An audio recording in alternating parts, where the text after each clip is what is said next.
4 kelas ya. PJMK-nya siapa?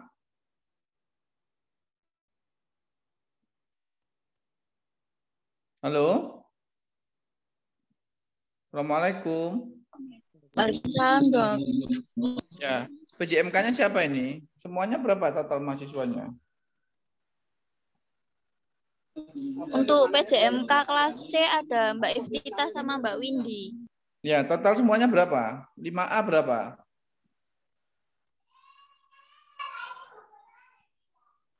Halo? Untuk kelas 5A 60, Dok. 60. Yang kelas B? Kelas B? 54, Dok. 54. Yang kelas C? 61. 61. Yang DM-nya sudah lengkap ya? DM-nya ada 5. DM-nya Budian? Oke, ada dokter. Ada lengkap semua. Terus Dina ada, Dina ada, Budian ada, siapa lagi? Lengkap ya? Lengkap, dokter. Berarti ini total harusnya ada 12, 17, 180.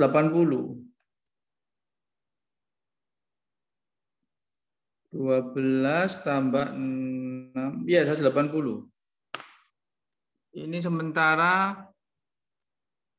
139. Mana yang lain ini? 140 ini. Yang belum masuk 40. Tolong diworo-woro ya. Halo, para PJMK. Tolong diworo-woro untuk anak buahnya, suruh segera join ya. Oke, kelas akan saya segera mulai. Sudah siap kalian semua? Insya Allah sampun, dokter. Sampun ya, suara saya sudah jelas terdengar ya. Oke, Sudah, Pak. saya mulai share screen. Siang hari ini kita akan membahas tentang kejang ya. Membahas tentang kejang. Yang pertama nanti akan ada 2 materi. Yang pertama tentang kejang demam. Kejang demam itu adalah kejang yang paling sering pada anak-anak, ya. Yang paling sering tapi prognosisnya juga paling baik.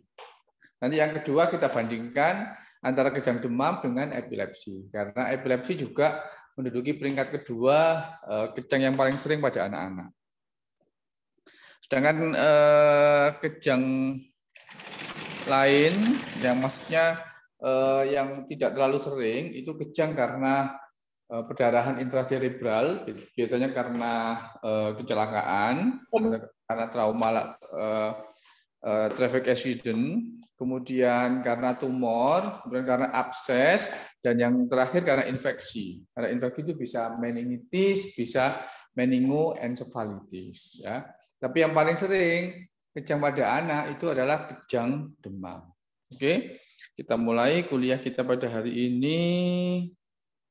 Ini kalau slideshow gimana ini?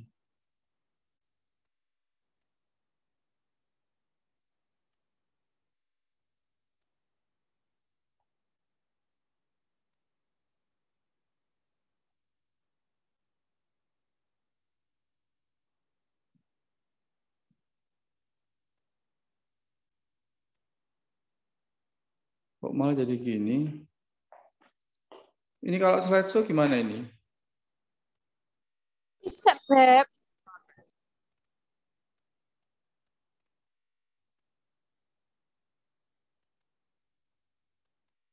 Ini sudah kelihatan semua ya? Sampun, Pak. Ya. Jadi per definisi kejang demam, ini ada yang tahu enggak bagaimana cara slideshow-nya? Oh, enggak ada pilihannya ya? Dipencet selesai dulu mungkin dokter. Karena Kenapa? ini masih mode edit. Dipencet yang tombol selesai. Karena ini masih mode edit. Oh iya iya iya iya. Oh iya betul betul. Ya. Oke, terima kasih. Jadi ini sudah kelihatan semua ya? Sambung, Kelihatan Pak. semua ya? Halo?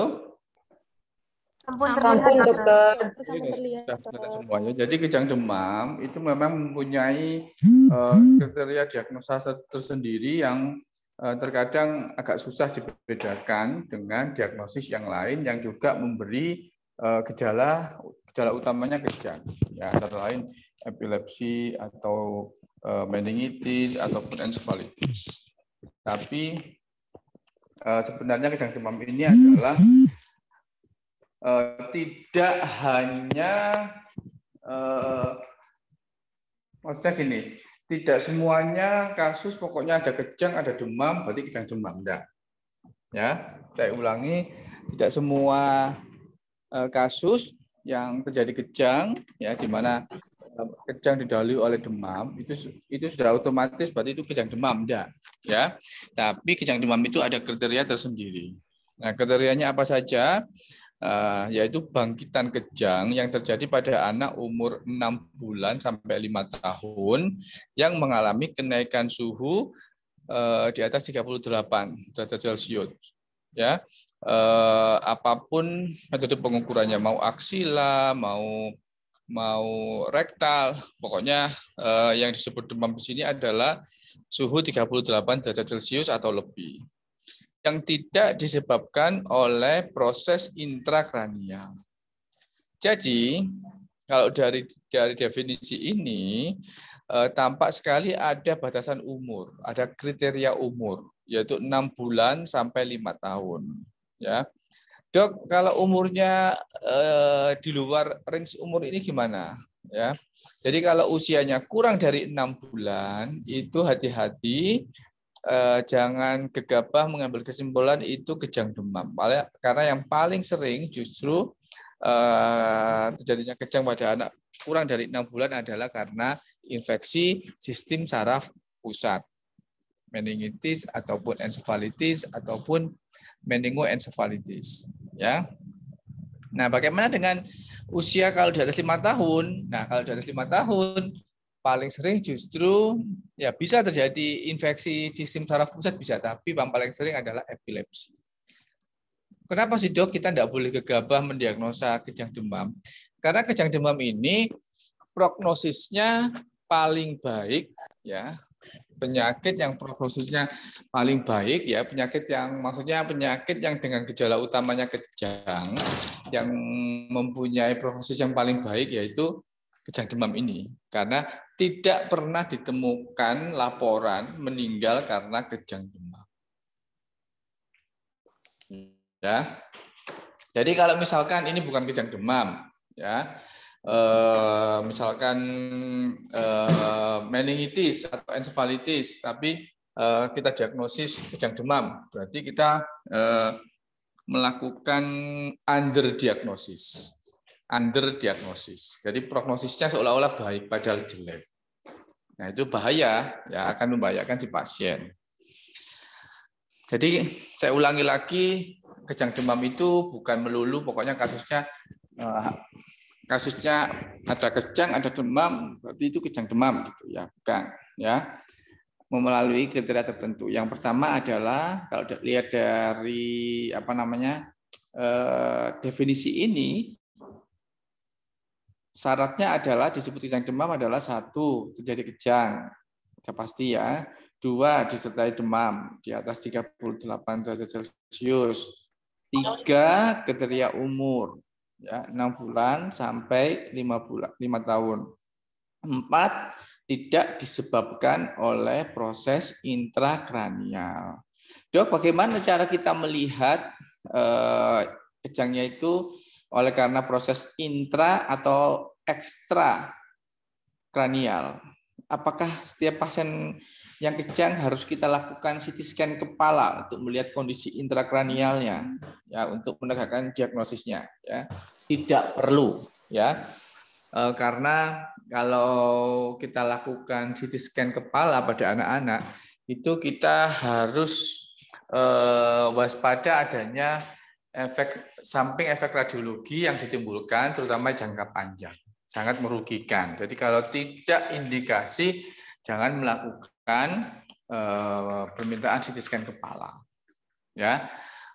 Kapan dilakukan CT kepala kalau kita curiga adanya massa, adanya lateralisasi, atau adanya curiga tumor otak, ya.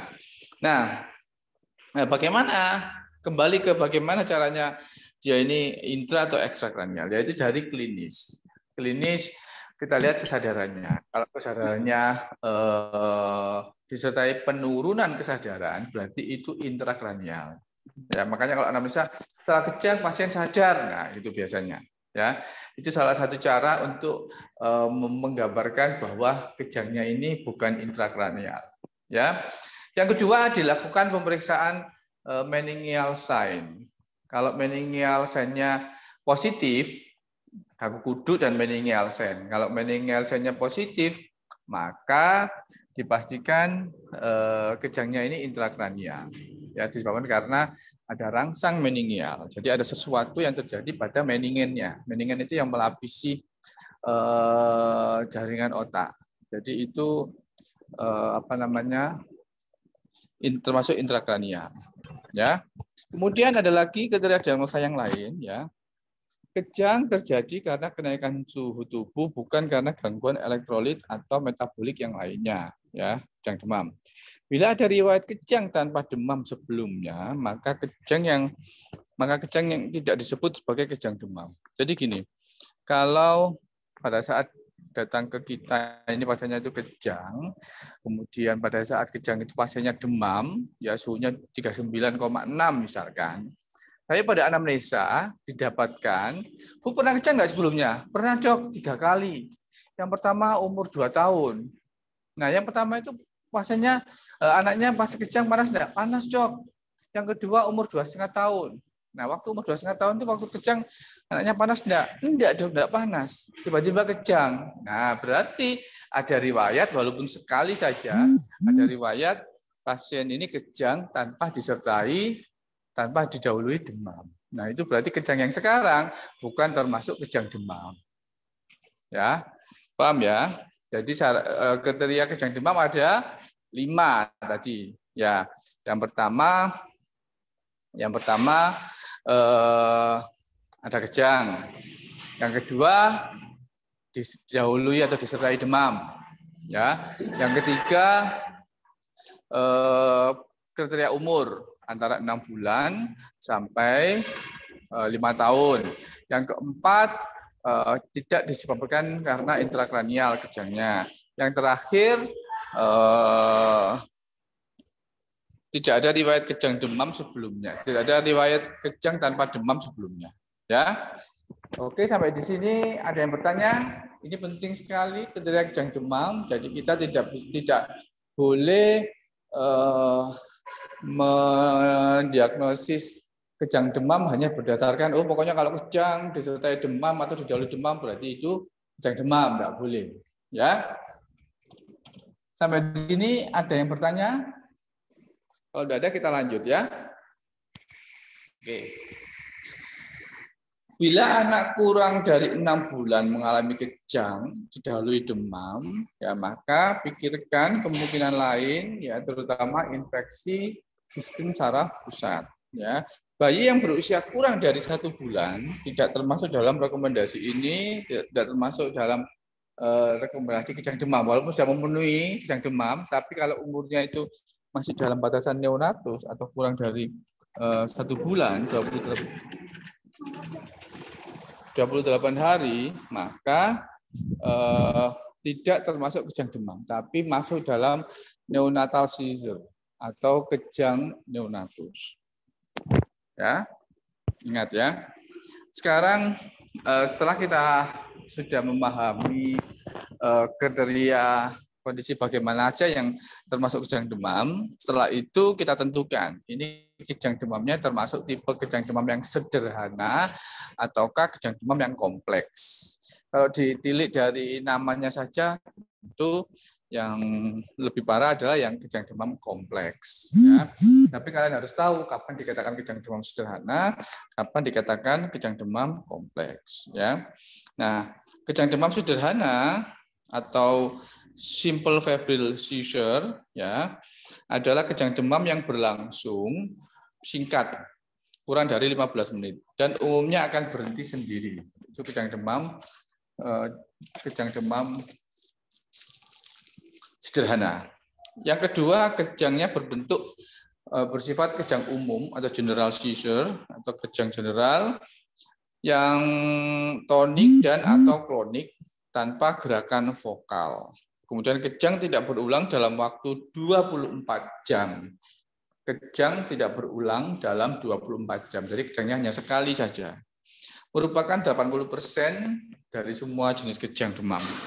Jadi lebih banyak kejang demam sederhana daripada kejang demam kompleks ya.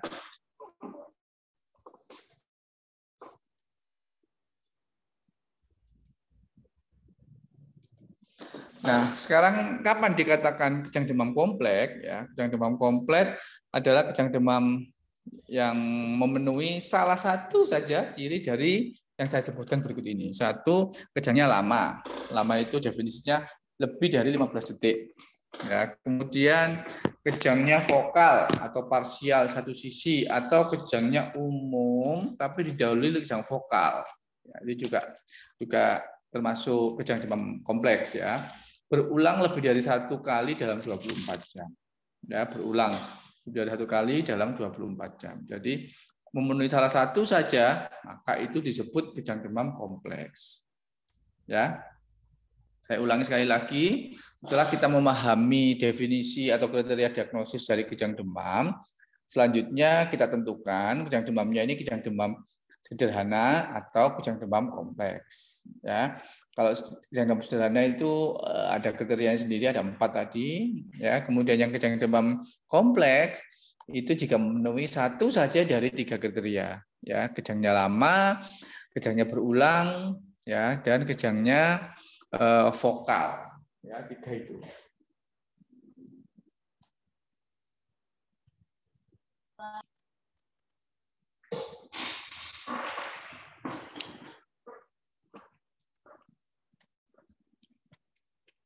Ini yang penjelasannya kejang demam kompleks tadi, yang kejang demam berulang, Nah, ini pemeriksaan laborat yang diperlukan untuk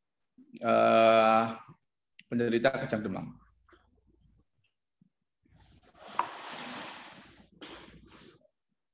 Laboratorium darah lengkap sederhana ya. Kemudian fungsi lumbal, EEG dan radiologi. Khusus untuk fungsi lumbal atau lumbal fungsi itu sekarang sudah sangat-sangat jarang dilakukan. Kalau tidak terpaksa tidak dilakukan, mengingat tindakan ini sangat invasif dan sangat mengerikan, sangat menyakitkan bagi pasien. Ya, jadi sangat-sangat jarang sudah banyak ditinggalkan tindakan ini. Ya.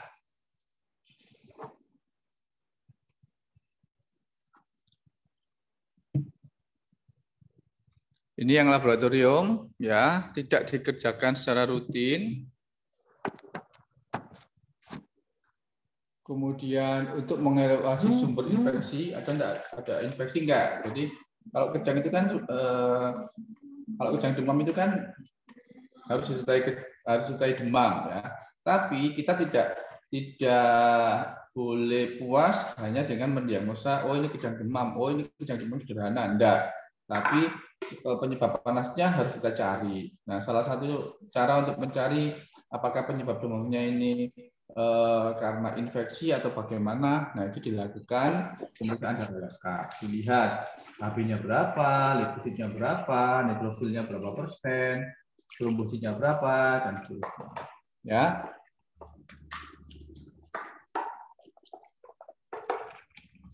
Sampai di sini ada yang tanyakan?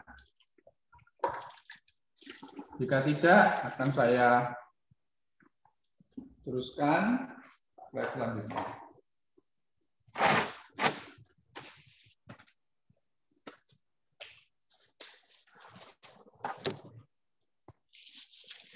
Ini fungsi lumbal, tidak perlu, sekarang sudah ditinggalkan. Ini EEG. EEG ini salah satu kunci dalam hal mendiagnosis epilepsi. Walaupun tidak semua pasien epilepsi tidak harus EEG-nya ada gambaran epilepsi, gelombang epilepsi. Ya, hanya 50% pasien epilepsi yang jika dilakukan EEG menampakkan gelombang epilepsi. Ya, bingung ya? Saya ulangi, hanya sekitar 50-55% penderita epilepsi ya yang kalau dilakukan pemeriksaan EEG itu menampakkan adanya gelombang epileptogenik. Ya, jadi tidak semua. Jadi bukan, jangan berpikir bahwa oh kalau epilepsi berarti harus di EEG, EEG-nya harus positif. Artinya ditemukan gelombang epileptogenik, enggak. Ya. Sekali lagi epilepsi itu diagnosis klinis.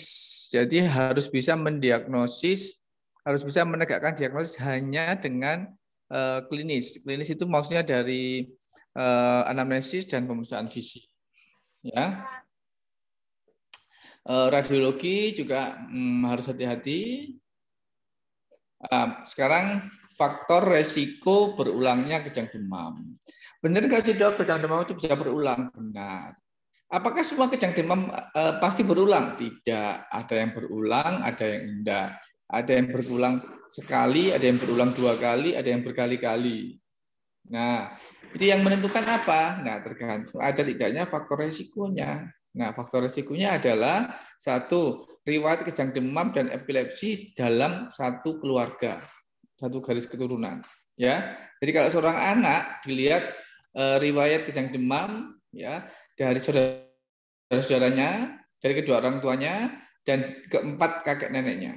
Ya, kan ibunya, kan seorang anak itu punya ayah, punya ibu, ayah punya nenek kakek dari ayah, punya nenek kakek dari ibu, jadi ada empat kakek dan nenek, kemudian dari saudaranya ibu, dari saudara bapak. Itu semua harus dicari tahu, ya adanya riwayat keluarga yang mengalami kejang demam atau epilepsi itu akan meningkatkan resiko berulangnya kejang demam. Atau usia kurang dari 12 bulan pada saat pertama kali mengalami kejang demam.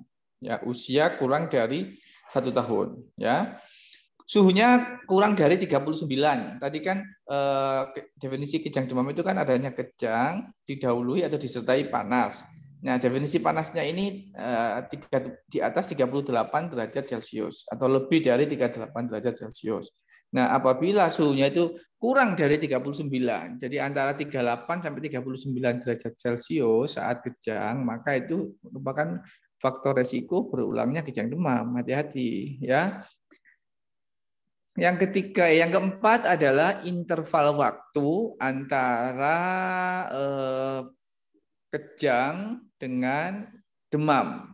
Ya, misalkan demamnya mulai demamnya jam 9, kemudian jam 10 kejang. Nah, berarti intervalnya hanya 1 jam. Ya. Nah, semakin singkat interval antara kejadian panas dan kejadian kejang, maka semakin tinggi resikonya. Ya. Yang kelima, apabila kejang demam pertama merupakan kejang demam kompleks, ya, baru pertama kali langsung kompleks. Nah, itu terjadi meningkatnya faktor resiko berulangnya kejang demam. Bagaimana dengan faktor resiko menjadi epilepsi di kemudian hari? Apakah bisa dok? Mula-mula kejang demam, kemudian di kemudian hari menjadi epilepsi? Sangat-sangat bisa. Ya, tergantung ada tidaknya faktor resiko. Faktor resikonya adalah terdapat kelainan neurologis dan perkembangan yang jelas sebelum kejang demam yang pertama. Kejang demam kompleks, ya faktor risikonya dari epilepsi. Semua kejang demam kompleks itu sebenarnya kejang demam yang harus diobservasi ketat karena kejang demam kompleks itu merupakan faktor risiko terjadinya epilepsi di kemudian hari. Ya. Kemudian riwayat epilepsi pada orang tua dan saudara kandung. Kemudian kejang demam sederhana yang berulang 4 episode atau lebih dalam 1 tahun. Itu juga merupakan faktor risiko. Sampai di sini ada yang tanyakan?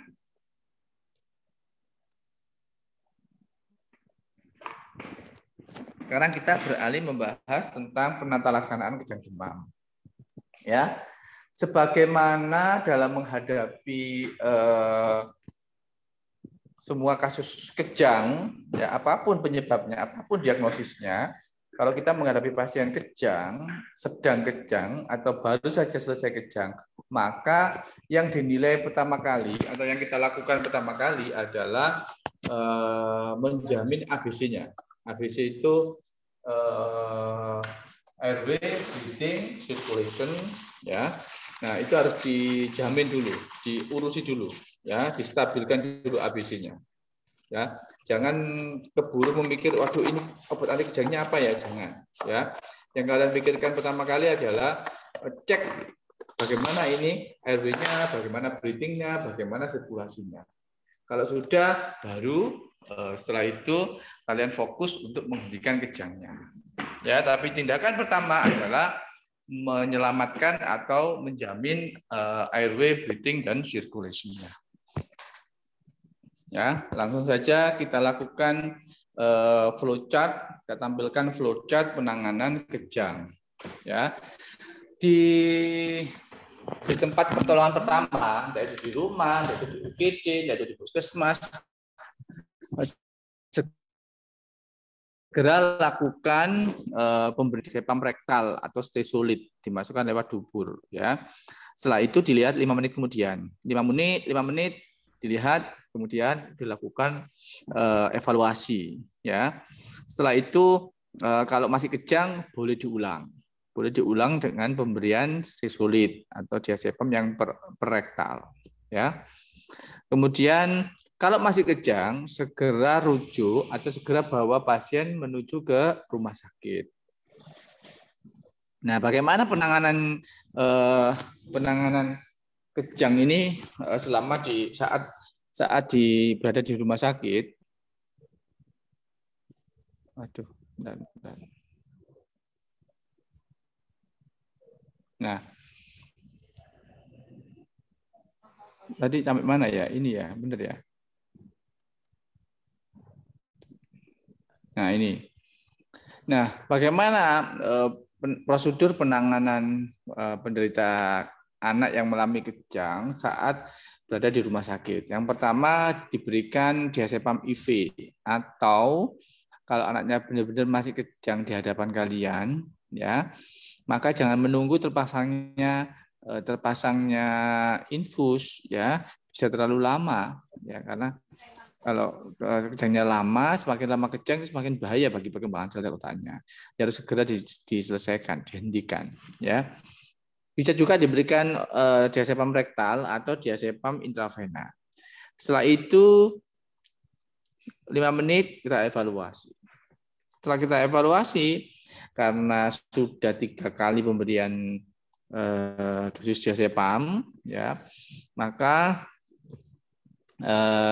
yang berarti sudah 3 kali kan, ini di rumah 2 kali, sekarang 3 kali. Kemudian yang terakhir ini kalau masih kejang diberikan lagi terakhir, total 4 kali pemberiannya. Pemberian intravena. Ya, ingat memberikan diazepam intravena itu tidak boleh dilarutkan, tidak boleh dicampurkan obat-obat lain. Jadi kalau di drip tidak boleh, diencerkan dengan cairan infus sebanyak 100 cc, kemudian di drip tidak boleh. Ya, harus diberikan bolus intravena. Dok, tapi kan ada resiko terjadinya efek samping obat berupa depresi sumsum tulang, depresi pusat nafas. Iya memang, dan itu sangat mungkin terjadi. Tapi tetap tidak boleh diberikan drip atau diencerkan ataupun diencerkan dengan cairan infus. Kenapa? Karena akan terjadi mikrokristal, ya, sehingga disinyalir efektivitas obat diazepam ini jauh berkurang. Ya, jadi obat mengalami kerusakan. Harus diberikan bolus intravena, tidak boleh diencerkan, tapi intravenanya harus pelan-pelan, ya. Itu perlu saya jelaskan di sini bahwa salah satu kelebihan diazepam itu adalah onset of action-nya itu cepat. Onset of action itu waktu yang dibutuhkan oleh sebuah obat mulai disuntikan intravena sampai obat ini menunjukkan efeknya terhadap si pasien ini seperti apa yang kita inginkan. Jadi kalau diazepam sebagai obat anti kejang, berarti kapan dia bekerja sebagai obat anti kejang setelah disuntikan? Nah, itu onset namanya, onset. Kalau durasi atau duration of action itu adalah waktu pertama kali memberikan efek sampai efek itu habis. Efek obatnya itu sudah tidak kelihatan lagi, tidak nampak lagi, tidak bekerja lagi. Ya, itu namanya duration of action. Nah, sebuah obat dikatakan obat yang paling ideal itu adalah kalau onsetnya ini cepat, tapi durasinya lama. Ya, saya ulangi. Konsep obat yang ideal itu adalah onset of action-nya singkat, begitu disuntikan langsung memberikan efek, tapi durasinya juga lama. Durasinya itu mulai pertama disuntikan, kemudian timbul efek sampai efeknya hilang. Mulai efeknya timbul sampai hilang itu disebut durasi, duration of action. Nah, diazepam ini onsetnya cepat, dalam hitungan detik, dalam hitungan menit sudah berefek setelah disuntikan. Tapi kejelekannya dia durasinya juga cepat. Ya, begitu disuntikan beberapa menit kemudian sudah habis efeknya. Ya, memang karena duration of action-nya cepat. Ya. Nah, bagaimana dengan nasib penderita yang kita tangani tadi ya, setelah diberikan diazepam sebanyak 4 kali, 2 kali sub, 2 kali intravena, kemudian masih kejang. Nah, kalau masih kejang diberikan phenytoin. Phenytoin atau Butoin mereknya ya, phenytoin dengan dosisnya 10 sampai 25 mg per kilogram berat badan. Nah, phenytoin ini obat yang seperti kebalikannya ya kalau dibandingkan dengan diazepam. Kalau diazepam itu kan tidak boleh diencerkan, tidak boleh dicampur oleh obat-obat lain, termasuk cairan infus. Nah, kalau golongan phenytoin ini justru sebaliknya. Kalau mau diberikan intravena harus di-drip, harus diencerkan dulu dengan PZ 100 cc. Tidak boleh langsung IV karena sifatnya yang sangat asam. Kalau kalian berikan intravena bolus, maka akan terjadi luka kombus atau alias luka bakar atau kombusio di tempat, terutama di tempat yang disuntikan. Ya. Nah, sifat yang kedua yang bertentangan dengan diazepam pada phenytoin yaitu kalau diazepam tadi kita ketahui durasinya singkat, tapi onsetnya juga singkat. Ya, ingat obat yang ideal itu durasinya lama, onsetnya cepat. Ya. Nah, bagaimana dengan phenytoin? Ternyata setelah dilakukan penelitian, ternyata phenytoin ini onsetnya lama, tapi durasinya juga lama. Jadi sebenarnya antara diazepam dengan phenytoin ini tidak ada yang bisa kita pilih mana yang terbaik. Ya. Phenytoin punya kelemahan yaitu onsetnya yang lama dan tidak boleh dan harus dicampur. Jadi nambah-nambah kerja, nambah-nambah biaya. Ya. Nah, kalau sudah diberikan phenytoin ternyata masih kejang, maka harus dikonsulkan atau pindah ke ICU. Ya. Kemudian setelah teratasi, maka pemberian obat selanjutnya tergantung jenis kejang dan tergantung faktor resiko. Ini pemberian antibiotik yang biasanya diberikan berbarengan pada anak yang mengalami kejang demam. Ya, ini macamnya. Nah, saya kira kalau masalah kejang demam sudah selesai, kita beralih. Ini ya, bentar. Profilaksis intermittent diberikan pada kejang demam dengan ini ya. Jadi kalau kita tidak yakin ini kejang demam, ya, tapi kok rekam otaknya juga tidak menunjukkan kejang demam, maka untuk profilaksis bisa juga kita berikan profilaksis, tapi saya sendiri tidak menganut prinsip ini. Ya kalau kambuh baru diobati lagi, kalau enggak ya tidak diberikan obat apa-apa, ya. Ini profilaksis intermittent diberikan kepada kejang demam yang mengalami kelainan neurobiologis berat, misalkan cerebral palsy, Down syndrome dan lain-lain. Berulang 4 kali atau lebih dalam setahun. Ya. Kemudian bayi usianya kurang dari bulan harus segera diberikan profilaksis intermittent.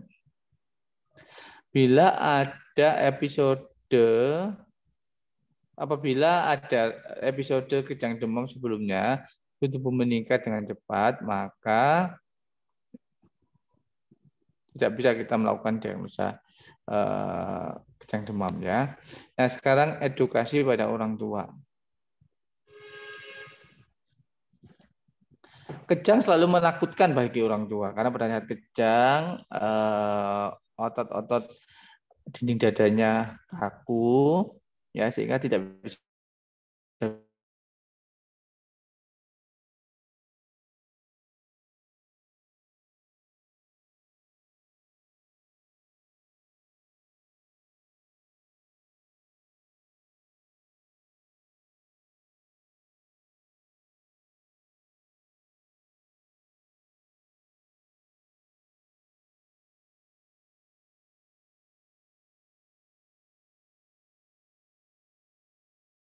satu, tetap tenang dan tidak panik. Ya, kendorkan pakaian. Bila tidak sadar, posisikan anak terlentang pada kepala yang miring, ya. Bersihkan muntahan, ya. Kemudian ukur suhu dan seterusnya.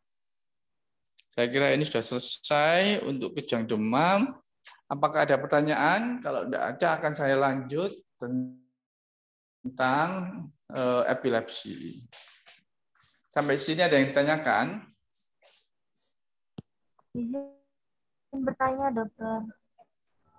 Ya, silakan. Bertanya, dokter. Sebutkan nama ya. Dokter, saya DMUMM kelompok L34, nama Gina Syafira, dokter. Ya. Bertanya untuk tata laksanaan kejang demam tadi, apabila di rumah tidak memiliki diazepam rektal, untuk penata laksanaannya gimana, dokter? Gimana? Apabila di rumah tidak memiliki diazepam rektal, dokter. Ya harus segera dibawa menuju ke pertolongan yang terdekat, ya, puskesmas ataupun klinik setempat, UGD setempat, ya, pokoknya mana yang bisa memberikan pertolongan, ya. Oleh karena itu sebaiknya pada tiap-tiap pasien yang kejang demam itu kita berikan resep stesolid, ya, adanya di sini, ya. Ya, pertanyaan yang bagus. Kita lanjutkan.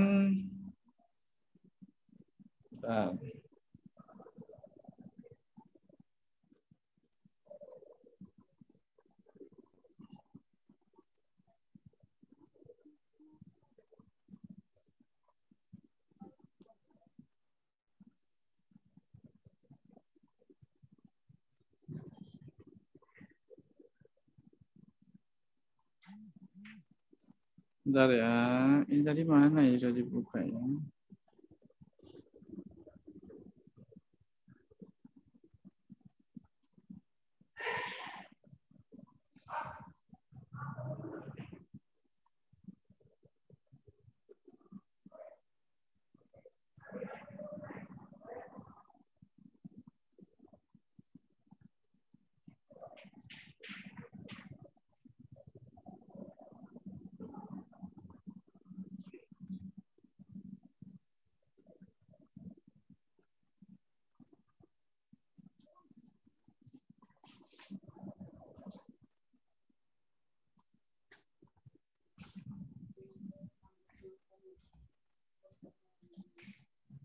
Kok nggak bisa ya? Bentar.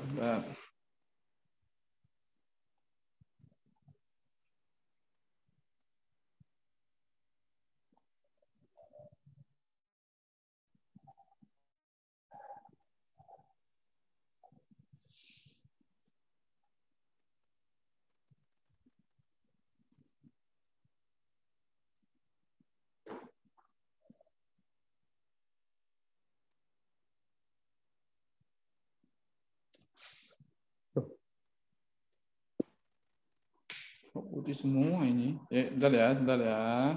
Sabar.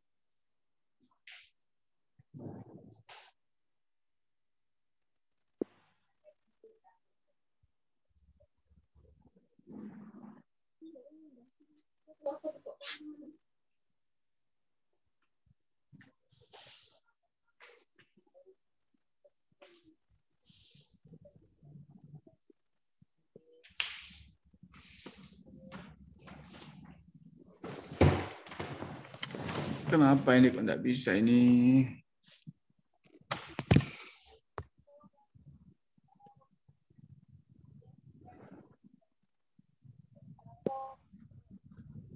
Masih online semua ya kalian ya?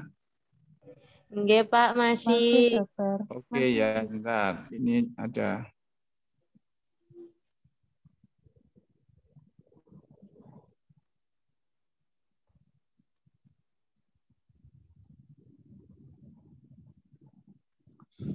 Kita buka menggunakan VPN. Loh, kok enggak bisa ini? Kok putih ini ya?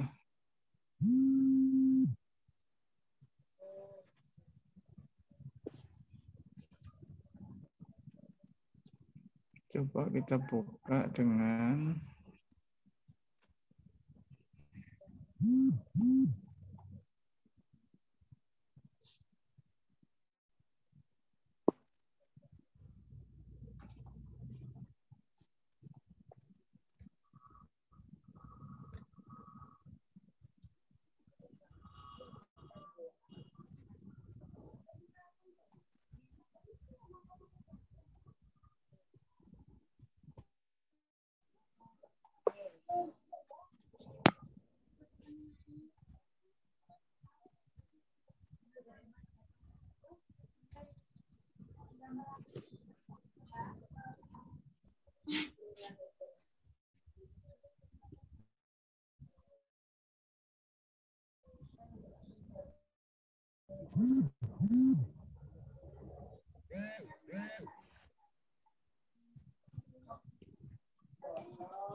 ya ini ya.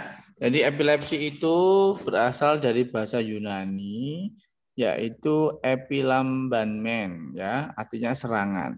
Jadi epilepsi itu dalam bahasa Yunani itu artinya serangan ya.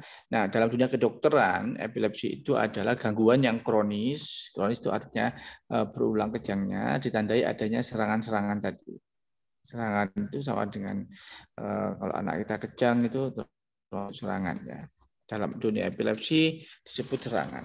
Ya, epilepsi itu adalah gangguan yang kronis dan dia adanya serangan-serangan berulang akibat lepas muatan listrik abnormal dari sel-sel neuron. Serangan yang dimaksud tidak selalu dalam bentuk kejang. Ya.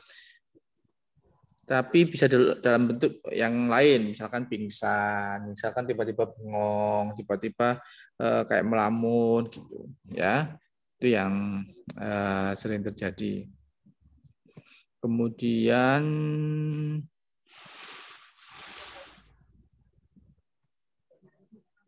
nah ini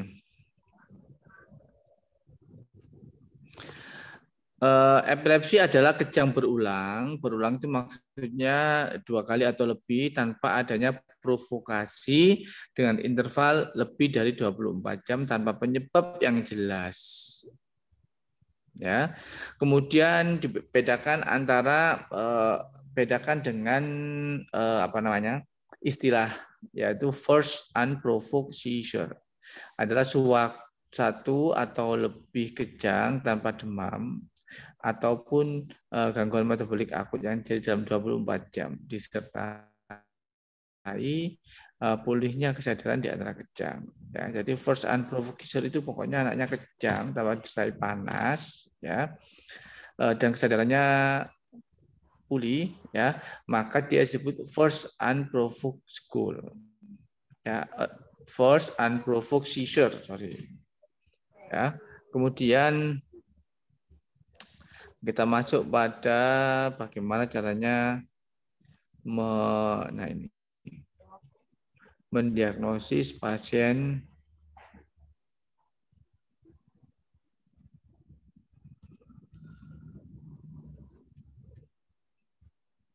saya.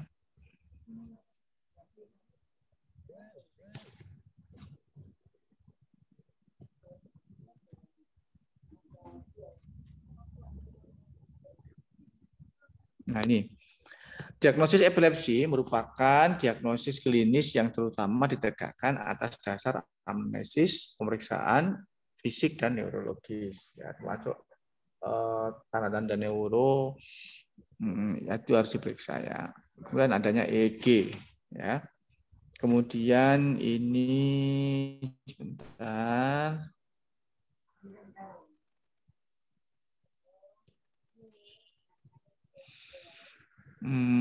Kotak teks ya. Ini. Diagnosa epilepsi merupakan diagnosis klinis. Ya, jadi yang disebut diagnosa klinis itu pasti akan dipengaruhi, akan tergantung dari siapa yang membuat anamnesis dan siapa yang melakukan pemeriksaan fisik neurologis.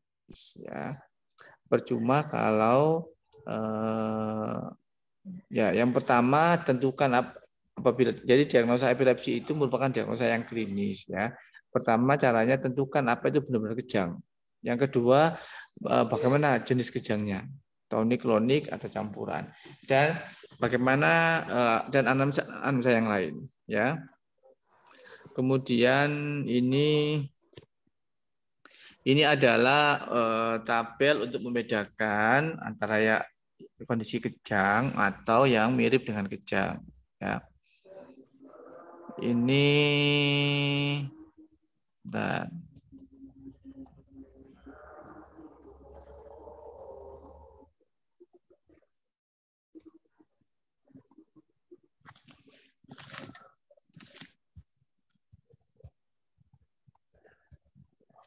bentar. Satu-satu deh ini. Nah ini. Spontan bisa tanpa pemicu kalau epilepsi ya. Kemudian berulang ya, dengan atau tanpa disertai penurunan kesadaran. Ya, paling banyak dengan penurunan kesadaran. Oke, sekarang kita lanjut yang ini.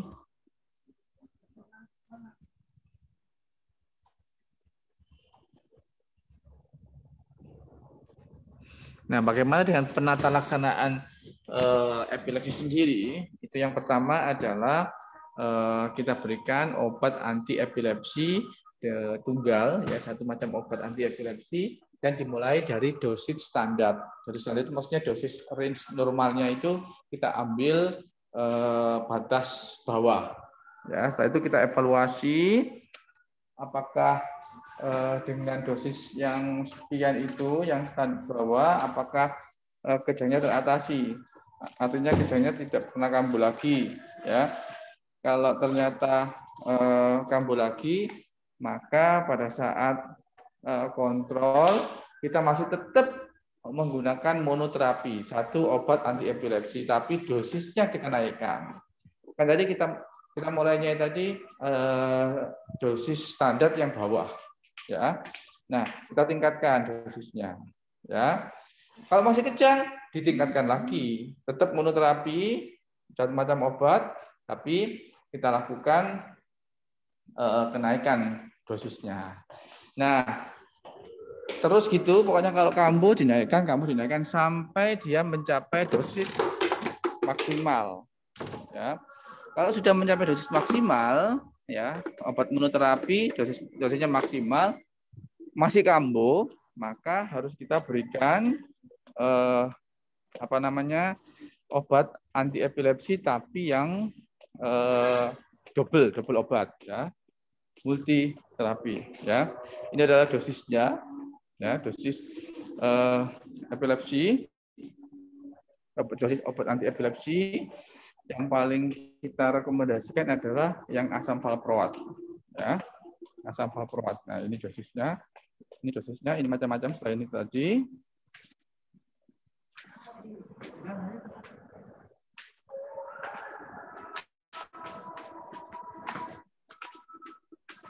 Nah, ada faktor-faktor yang mempengaruhi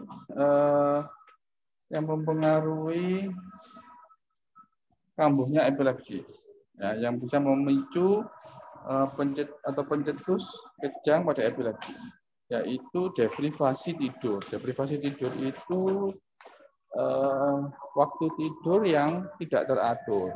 Jadi misalkan kebiasaan tidurnya jam 8 malam sudah tidur, bangun jam 4:30 pagi misalkan. Ya, suatu saat di samping rumahnya ada kegiatan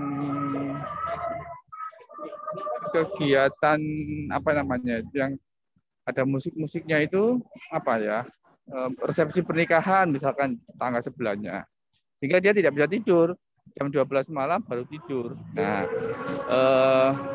kegiatan waktu tidurnya yang berubah mendadak itu akan menyebabkan bisa mencetuskan terjadinya kekambuhan kejang pada pasien epilepsi. Ya. Kemudian demam bisa juga memicu kambuhnya epilepsi. Kemudian konsumsi alkohol, ya. Kemudian main video game atau main pokoknya yang apa namanya screen time ya namanya. Screen time itu waktu di mana si anak ini menatap layar monitor sebuah TV atau handphone atau layar komputer, itu screen time, ya. Screen time yang lama bisa memicu timbulnya kejang. Jadi kalau pasien epilepsi harus diberikan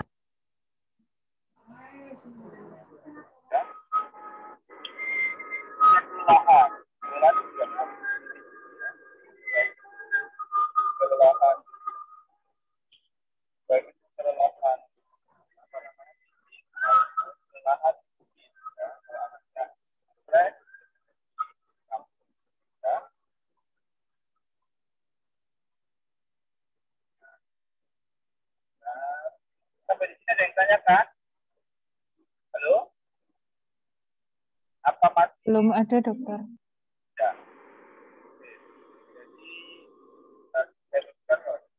ya, kejang demam terjadi pada anak-anak ya 6 bulan sampai 4 tahun.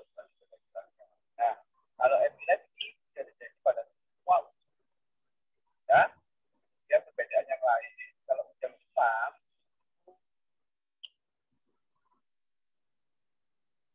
nah kalau kejang demam, jadinya harus selalu dijauhi.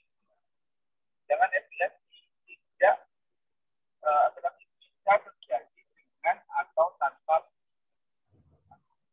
ya bisa saja bentuknya demam, tapi kejang demam apa namanya epilepsi tidak selalu kambuh ada pemicunya, ya, tidak selalu ada pemicunya, bisa saja tanpa pemicu, ya.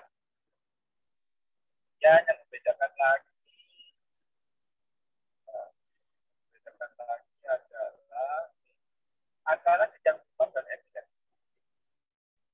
Sebenarnya wajah kondisi dua penyakit yang berbeda dan tidak mempunyai hubungan sebab akibat secara langsung. Nah, kalau misalnya kejang demam berarti nanti jadi epilepsi juga, kan? Ada dan epilepsi terjadi pada kurang dari 5% anak-anak yang demam yang biasanya pada anak-anak ini terdapat faktor risiko. Faktor risiko yang mereka tidak ada di bulan ya. Dan ini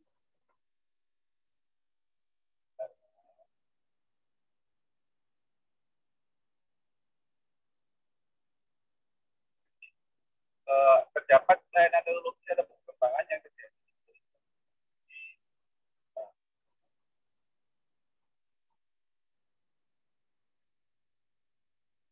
Faktor risiko terjadinya epilepsi apabila faktor risiko yang kemudian menjadi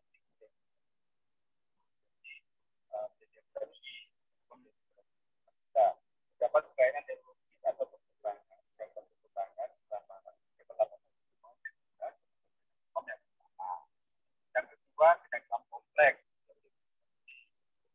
riwayat epilepsi pada orang tua dan saudara. Bisa. Kejang demam sederhana yang berulang 4 episode atau lebih dalam setahun. Ya. Selanjutnya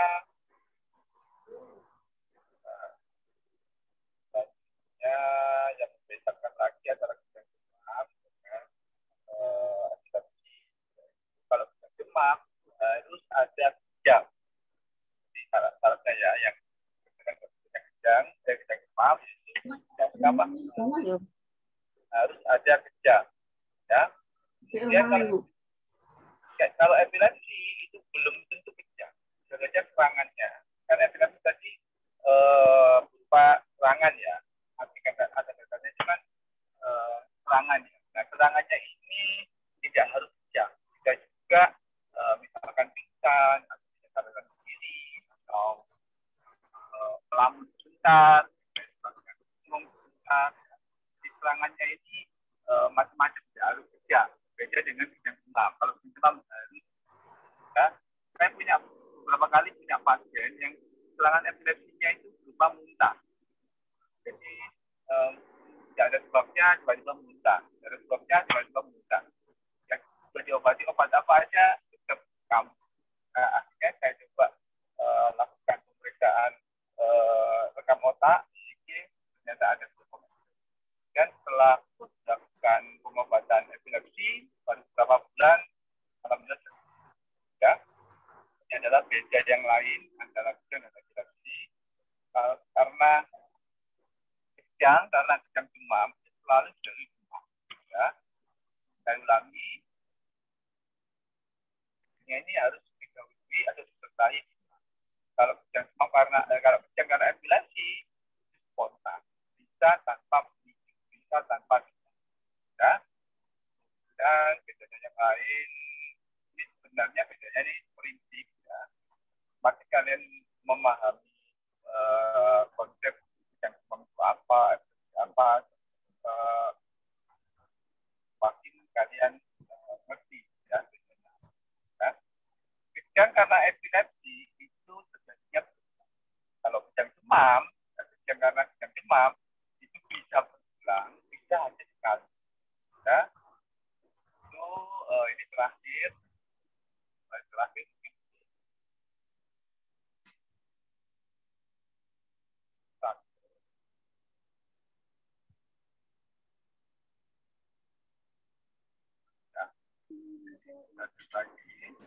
Pada kejang demam,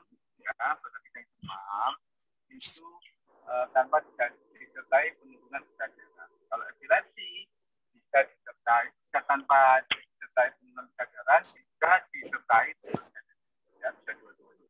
Nah, ini adalah pelaksanaan kejang, yang telah.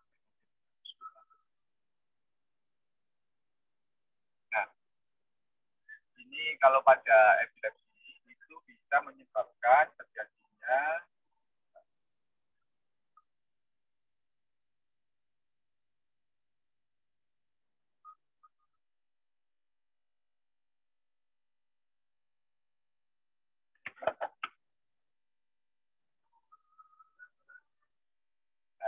jadi kalau selain neurologi berat, misalnya pada cerebral, kan belum takdir. Nah, itu tadi sudah ini sudah jelaskan. Nah, sekarang tentang bagaimana dengan prognosisnya kejang demam dibandingkan dengan prognosis dari epilepsi. Pada kejang demam, prognosisnya baik. Ya, kematiannya tidak ada nol. Saya ulangi lagi, kejang demam adalah penyakit atau diagnosis dengan prognosis terbaik dibandingkan dengan diagnosis penyakit lain dalam utama. Ya. Bagaimana dengan prognosis dari epilepsi? Tidak baik ya prognosisnya atau buruk karena epilepsi itu sering terjadi kematian. Apalagi serangan pertama yang mematikan dalam arti. Kemudian ada istilah SUDEP, ya, sudden unexpected. Hati-hati kalau ada pada epilepsi bisa terjadi kematian tidak ditanyakan? Ini sudah terakhir slide-nya. Sudah ditanyakan? Kalau tidak ada, akan saya akhiri sampai di sini. Izin bertanya, Dok. Ya, silakan. Apakah benar jika kejang terlalu lama dapat menyebabkan pasien berhenti nafas dan jalan nafas pasien tertutup sehingga menyebabkan kematian? Nah, misal rumahnya itu jauh dari rumah sakit, apakah bisa memberikan pertolongan pertama dengan memiringkan posisi pasien dan memberikan bantal untuk mengurangi risiko hentinya nafas atau tertutupnya jalan nafas? Terima kasih, Dok. Ya, betul. Ini yang bertanya siapa ya? Namanya? Dian Fabiani, Dok. Ya, ini benar ya. Memang pada saat pasien kejang itu beresiko terjadinya penutupan airway, ya, penyumbatan atau terhalangnya airway atau jalan nafas. Ya, kita ketahui bahwa hal-hal yang bisa menyebabkan sumbatan jalan nafas itu bisa disebabkan, ya, yang menyumbat jalan nafas itu bisa berupa benda cair ataupun benda padat. Ya. Kalau benda cair itu bisa karena air liur, bisa karena muntahan, bisa karena masukan, ya. Ya, atau air susu juga bisa, minuman juga bisa, ya. Kemudian kalau bahasanya benda padat yang menyebabkan itu biasanya bisa karena gigi palsu kalau ada orang tua, bisa karena mainan, bisa karena makanan, dan sebagainya. Bisa karena lidah daripada lidah. Ya. Nah, untuk mencegah terjadinya obstruksi jalan nafas atas, maka dilakukan anaknya harus segera dibandingkan dengan posisi kepala miring. Kenapa miring? Karena kalau miring, kalaupun ada benda cair di rongga mulutnya, dia akan kalau benda cair kan selalu mencari permukaan yang lebih rendah, ya, maka dia akan meleleh keluar, akan keluar dari rongga mulutnya kalau kita miringkan, ya, keluar dari sudut bibir yang paling bawah. Bisa membayangkan ya. Nah, kemudian yang berpotensi menyebabkan jalan nafas yang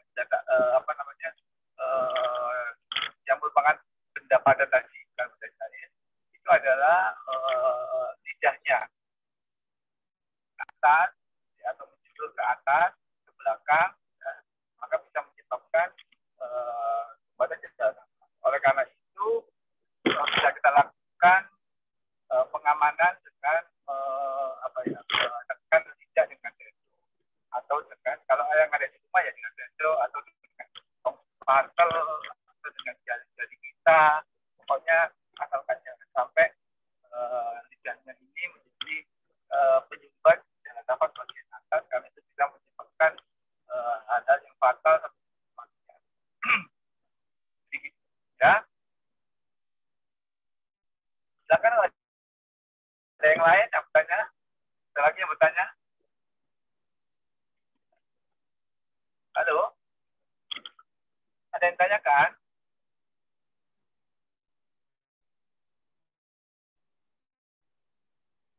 Sepertinya sudah tidak. Ya.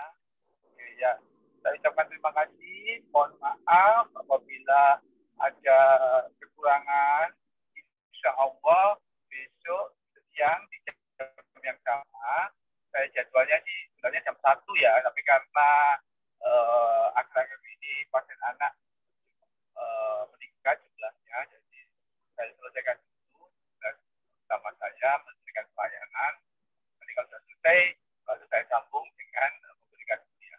Ya, jadi insya Allah besok jam 1 ya, siang saya sempat. Oke, terima kasih.